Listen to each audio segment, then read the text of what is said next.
নমস্কার, আপনারা দেখছেন সময় কলকাতা। সময় নিউজ নিয়ে আমি পৃথা রয়েছি আপনাদের সঙ্গে। এখন চোখ রাখবো বিস্তারিত খবরে।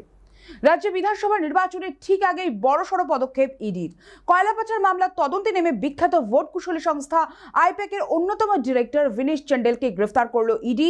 সোমবার দিল্লির বুক থেকে তাকে পাকড়াও করেন তদন্তকারীরা। গত 8ই জানুয়ারি এই মামলায় আইপ্যাকের দফতর এবং সংস্থার আর এক প্রতিষ্ঠাতা পরিচালক প্রতীক জৈনের কলকাতার বাসভবনে তল্লাশি চালিয়েছিল ইডি। অভিযান চলাকালীন মুখ্যমন্ত্রী মমতা বন্দ্যোপাধ্যায় রাজ্য সরকারের আধিকারিকদের সঙ্গে নিয়ে প্রতীকের বাড়ি এবং দফতরে ঢোকায় বিতর্ক তৈরি হয়।